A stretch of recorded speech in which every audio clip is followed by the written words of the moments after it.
Hi, I'm Angela, and welcome to this video on listening to your inner voice. Today, we're looking at making thoughts your friend.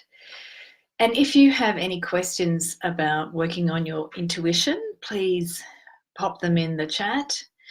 You can also email me, angela@loveandrelationshipcoach.com. I'm in the middle of devising a training, at-home training that you can do at your leisure on listening to your inner voice, basically listening to your intuition. And I'm teaching what is the aspects of the inner voice. There's several aspects to the inner voice. Today we're looking at thoughts. So thoughts can often be damaging, or they can be constructive. And also, today, by saying that thoughts can be your friend as you listen to your inner voice, what I'll be exploring is how to get a lot of value out of your thoughts, perhaps more value than you would consider is possible. As we look at listening to your inner voice, what's the purpose of listening to your inner voice? The purpose of listening to your inner voice is to develop a greater sense of self, either a greater sense of your self-knowledge, a greater sense of your self-purpose, a greater sense of your self-abilities, your power. Once you know your abilities and you maximize your abilities, you can do more in the world. Power is known as the ability to do. But when you have self-knowledge, what it does, it enables you to be more than do. And from that economical use of energy, when you have self-knowledge, you can use energy economically, meaning you can just be who you are and things will flow more naturally.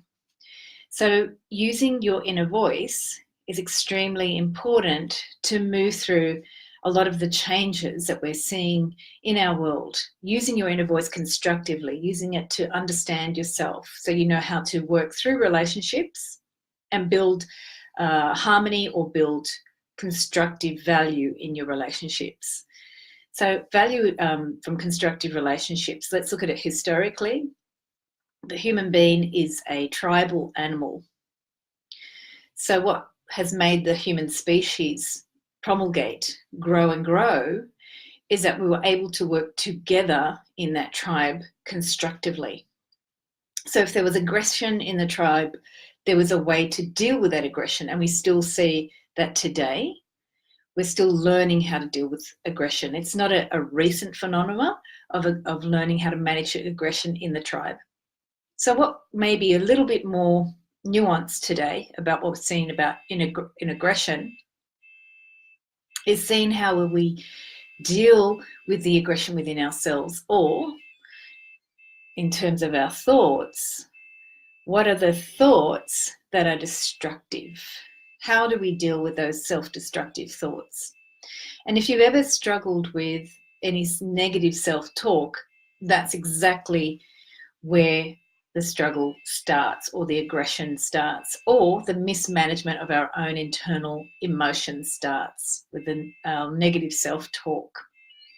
And negative self-talk can also go two ways. It can be about yourself, and then it can get projected on someone else in your life, in your world. It can be about a government, it can be about a race, it can be about a country.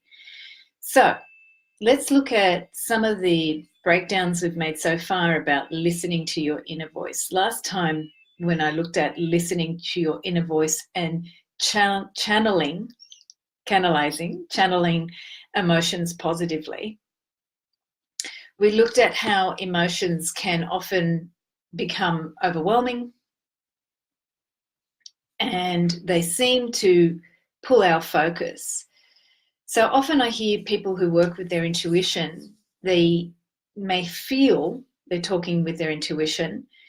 However, what's happening is they're having a strong emotional experience. So you'll find that when you are talking more from the emotions, that you'll create pretty stories. You'll create nice stories about if you see something like an image when you're connecting to yourself in meditation, you might have an image of a dove or a bird. And then when we listen to our inner voice, when we get these images, often what happens is we start to create stories. Now, this is very natural for human beings to create stories. Human being and human civilization and culture has been handed down through stories from the beginning of time. So human beings, in our brains, we have a capacity to make stories. It's quite unique about the human species.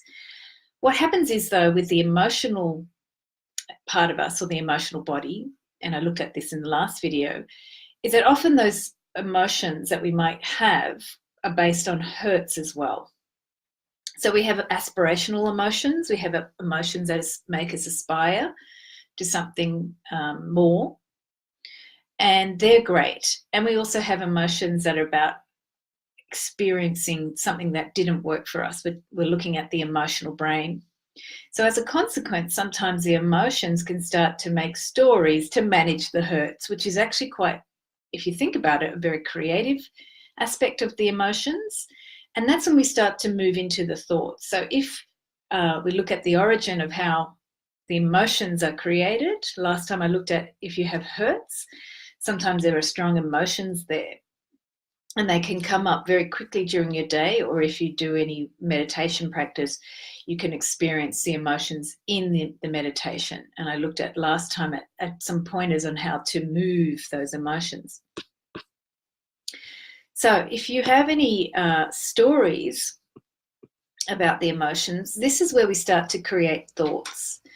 And if we look at it from development point of view, when a younger child from anywhere from 0 to 6 starts to have any sorts of emotions that are hard to make sense of because their consciousness, their human consciousness hasn't developed. They have a spiritual consciousness, which is quite developed, but they're still learning how to be in the physical body and come into this world and be a functional human being. Learning to work, walk, talk. So many things are happening, learning how to swallow, learning how to sit up. Things that become normal, they're still learning as kids. So in that period from 0 to 6, what happens is you can have an emotion and the conscious mind is not even developed. So a story can start to be developed about the emotion, or a thought can start to be developed about the emotion. The hurt can be gone into the physical body. I'm going to look at that next time, how hurts get stored in our physical bodies, and our physical bodies are a way to communicate to our inner voice and give you lots of input and great sensory feedback. So that's the benefit of a physical body. The emotions, when we have them, can get stored in what we call our nervous system from the limbic brain. The limbic brain is where we store a lot of early emotions, and the limbic brain is largely responsible for our desires for thirst, comfort, nurturance, and food, our desire to be also considered important or connected. So once you have the emotion, thought comes, but it's not thought as we know it from the adult point of view. We're looking at more how thought starts to form, thought and stories start to form around the emotions. And if you're joining, you can pop any feedback in the chat that you might have as I'm talking about making thoughts our friends. So as we listen to our inner voice, what happens is you're going to start to see stories pop up. The stories can be about earlier things that happened to you in your life, earlier hurts that happened, or earlier experiences that happened that you don't know how to make sense of. So human beings are so creative. When we can't make sense of something, we come up with a story. So a lot of people say that about religions. Why religions have these crazy stories that seem to make up all these strange things? And one of the reasons is we are making sense of things that we don't have any real logical understanding of. We use story a lot. So what happens with a story, if you break down a story that your mind makes up to make sense of an emotion, or feeling powerless, or feeling unable to make choices, especially because those emotions from childhood come when we don't feel so powerful, or we don't have agency as children, so we make up a story about that that's very illogical, but it makes sense for the hurt that we're experiencing. It somehow gives a reason. What you'll notice in any negative self-talk or any criticisms that you might have about yourself or others is that you'll have a because in the thought. I'm not good enough because of some reason. I got hurt because of some reason. I had this bad experience because I'm a bad person. I had a problem with my mother because I'm not good enough. So the story happens after the emotion is created in early life. Now, how do we make thoughts our friend when you're starting to connect to your inner voice and you hear these thoughts and you think, well, there's a thought that I don't want to deal with, or there's an emotion that I don't find so pretty? What you can do is what a lot of people tend to do is they focus on a more positive thought, which is somehow uplifting in the moment, and it's great. So if you have limiting thoughts or thoughts that make you feel less, what you can do is start to focus on thoughts that make you feel more empowered. So you focus on aspects of self where you actually feel at peace, you feel enlivened, you feel more than that limiting thought, which is great. However, the thoughts come back.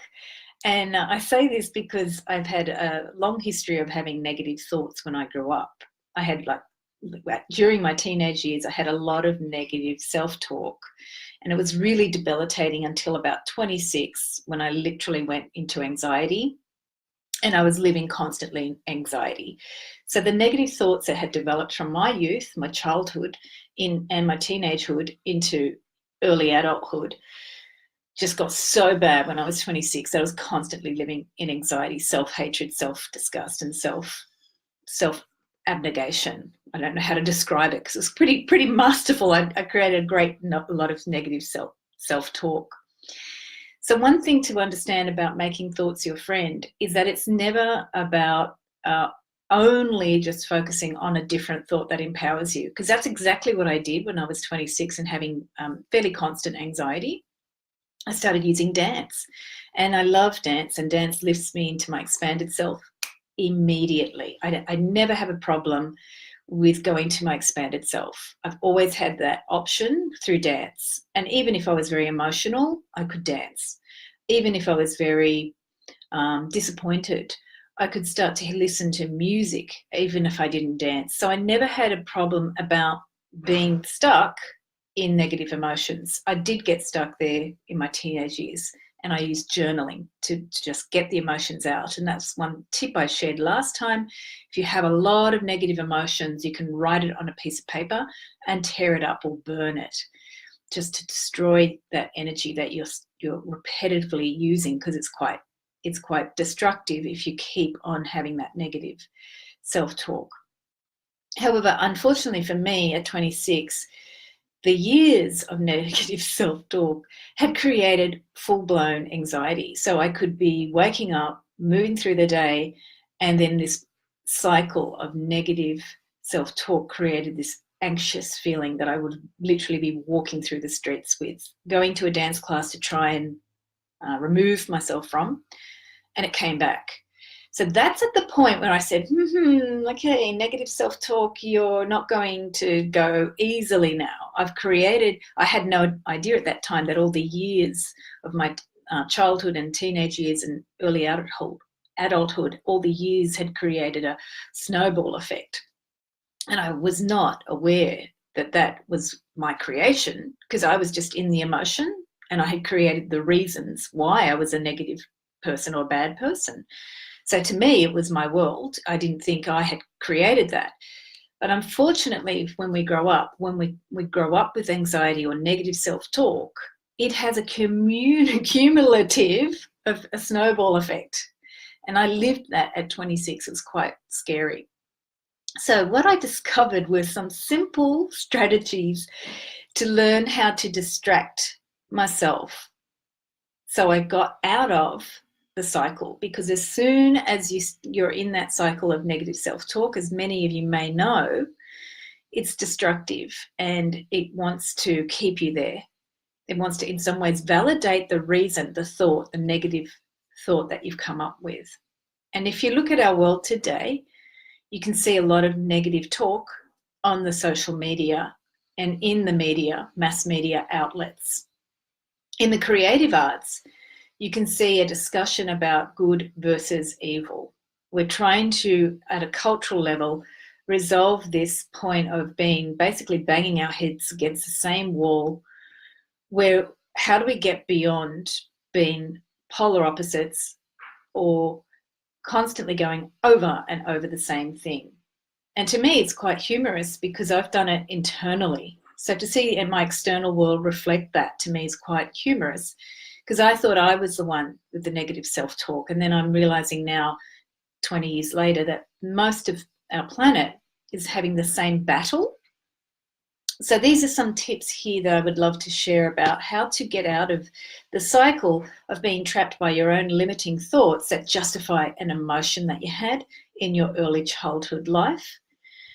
So one of the reasons, one of the ways to start thinking about this is first your mindset or your perception of why we're having this loggerheads, that I'm a bad person because of whatever reason you have, or I'm not good enough, I'm a less person because of whatever. Or if you're complaining about, I don't know, anything in your life, a relationship, your school, your teachers, your parents, your friends, your partner, those complaints are just external negative talk about others.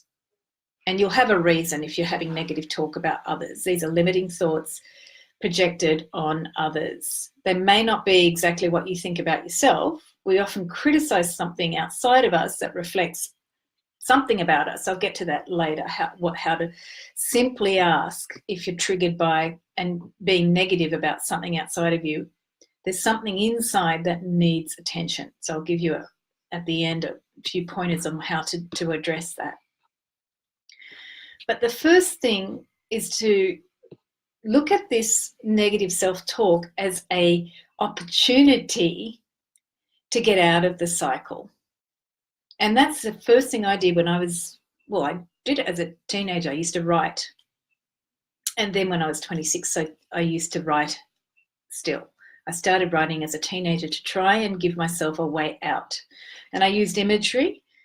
I used a light at the end of a long tower. I was at the bottom of the well and there was a light at the top of the well. And I could see the light, I just couldn't reach it. So I gave myself metaphors, analogies, something about getting out. There's many strategies to do that.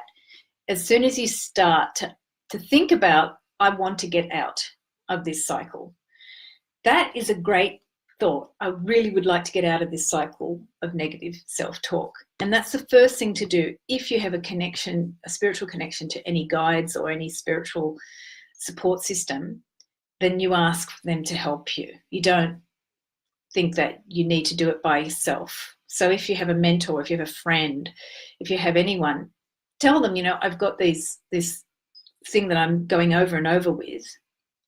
Can you remind me? I don't know anyone who's able to say that yet, because you may have noticed that your friends say the same negative things over and over, and you might just have to listen to it and feel like you can't say anything because they're in a cycle of negativity. So what you can do if you notice it is to start to say, look, I'm in this cycle and I want to get out. That's the first thing, is to notice when you're in a cycle of negativity. One of the strategies I do to notice the things that I'm negative about is I write a list of complaints. So if you have a list of complaints, write them down, because they will always show you where your limiting thoughts are. You may need to sit in meditation or sit with someone or work with a coach or someone to look at, what are my complaints showing about me? You may not have the ability to see, but as soon as you externalize them, you can begin the process. And always start with the mindset is, I want to get out of the cycle of negative self-talk. That's one trick. Then the other tip is, if you're finding that you have a limiting thought, like if you're sitting in meditation or if you're finding that you're using a dating app and you're finding yourself constantly having negative thoughts. This is the one that I used to use a lot. It's just being curious. Oh, how interesting. I have a limiting thought. Oh. So this is where we begin to become friends with our limiting thoughts or our negative self-talk. Oh, I have a limiting thought. Oh. And sometimes you can't see it. That's the hardest part about the limiting thoughts. They're very sneaky. Consider that we might have made this limiting thought from very early on in life. We've done a lot of reasoning and justification for the thought for many, many years. So it's become our friend in a negative manner. So we want to flip that and become a friend in a more positive and joyful manner, or even just exploratory manner, or even just like curious manner, like a curious little George trying to find out, whoa, what's this limiting thought trying to show me? So curiosity, getting curious, is the most powerful way, in my experience, to just change that negative dynamic, which is like, oh my God, I've got a negative self-belief, negative self-talk. How do I get out of this? Oh, I have a limiting thought. Sometimes it will come as a strong emotion. So last time I looked at channeling positive emotions positively, and we had to look at the negative emotions and how to give them a positive structure to move, right? So you may not get the thought, but you'll have the strong emotion. Same approach. Wow, I have a strong emotion. Whatever the emotion is, good, bad, ugly, whatever. I have a strong emotion. If you've been watching Game of Thrones, you have strong emotions. They're interesting. So look at those emotions and discover curiosity about them, because this is you building a relationship with yourself. Now, if you become somebody's friend, wouldn't you want a friend to be curious about you, your emotions, your thoughts, your worldviews, your complaints, your criticisms of self? Wouldn't you want a friend to help you?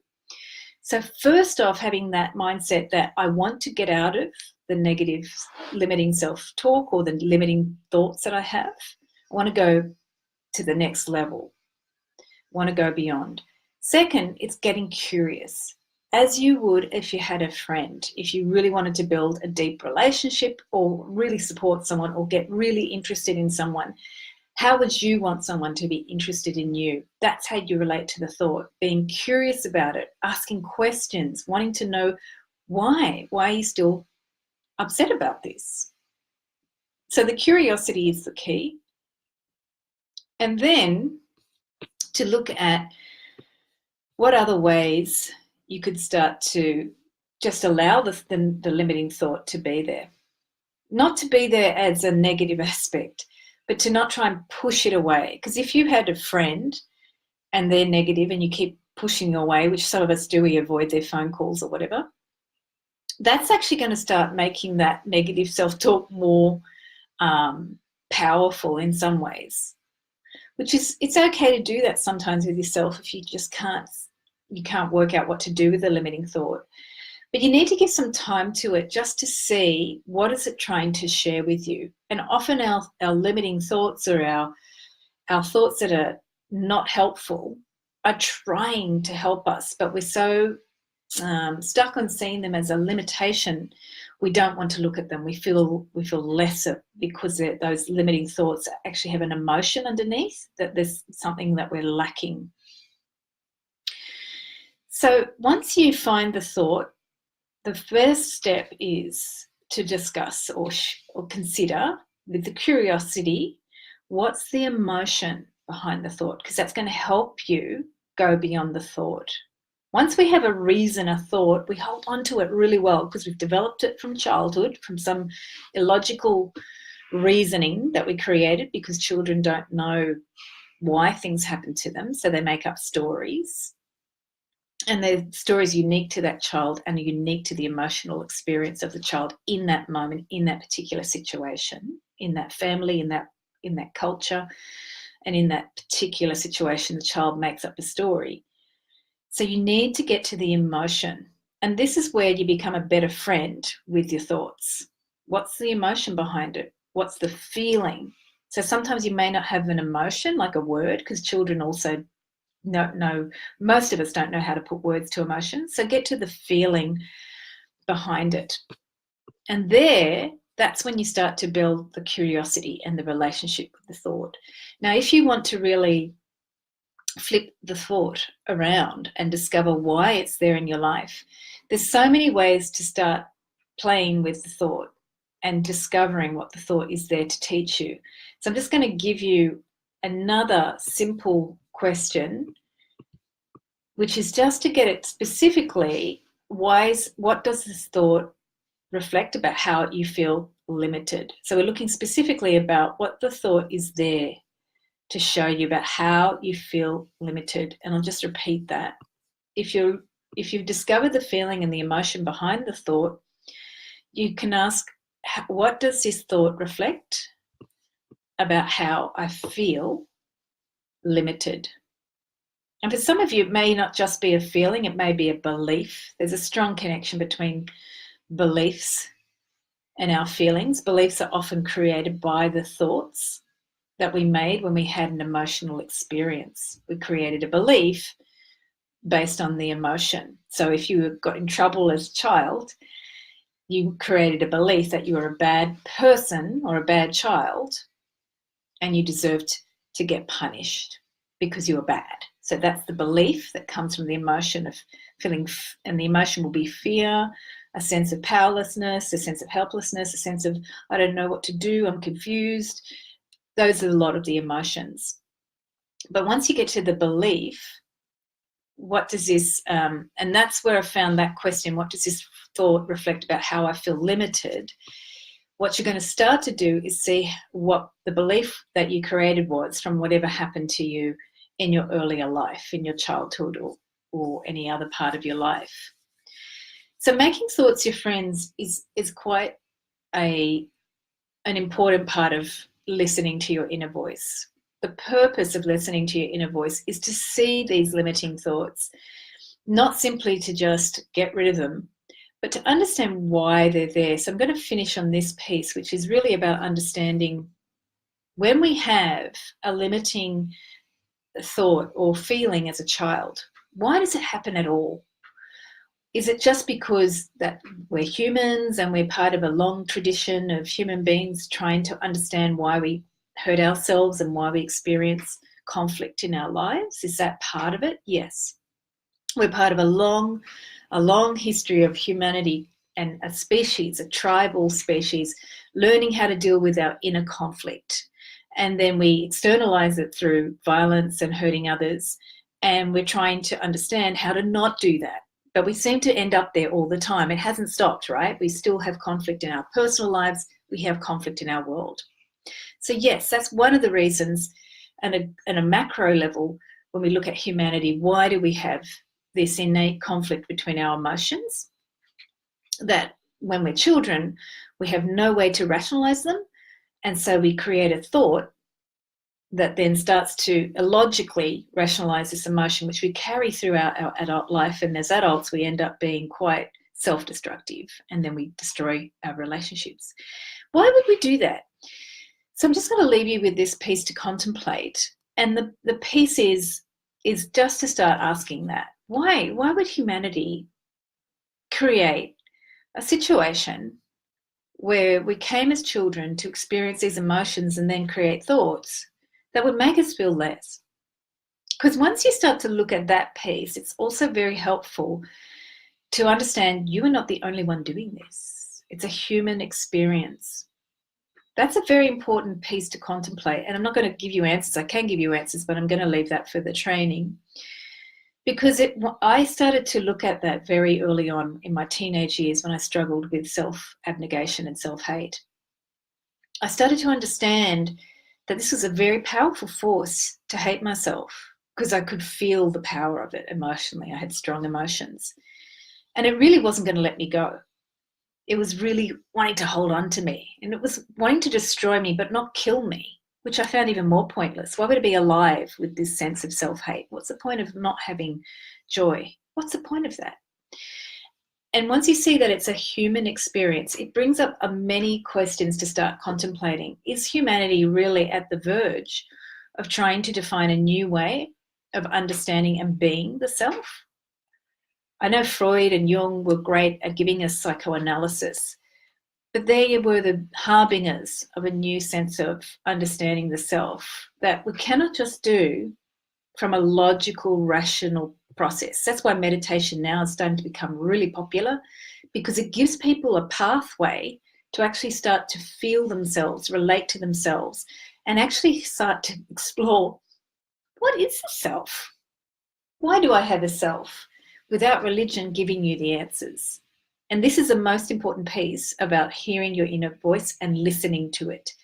Because once you get your inner answers, that is what intuition's purpose is for. Without that bigger picture, why are we even bothering to try and become happier people? I mean, why bother being happy? What's the point? If you want to be a happier person, listening to your inner voice, there has to be a benefit to that outcome, which gives you a self power, a power to know you can be truly liberated from this sense of being controlled by the human condition, or an outcome of the human condition where we have a lot of emotion and we try to manage that emotion through the thought. We're much, much, much bigger than our thoughts and emotions. And the listening to your inner voice, which I'm going to address in part 4, the listening to the inner voice is really about understanding what lies much, much, much, much, much, much more beyond the thoughts and the emotions. Most of our culture and civilization is based on thoughts and emotions that we've had in our past, in our childhood, or in our ancestors, in our families. And we create these stories and our thoughts to explain them. And then they are illogical, but we keep holding on to them. And then we have inner conflict and it comes in outer conflict.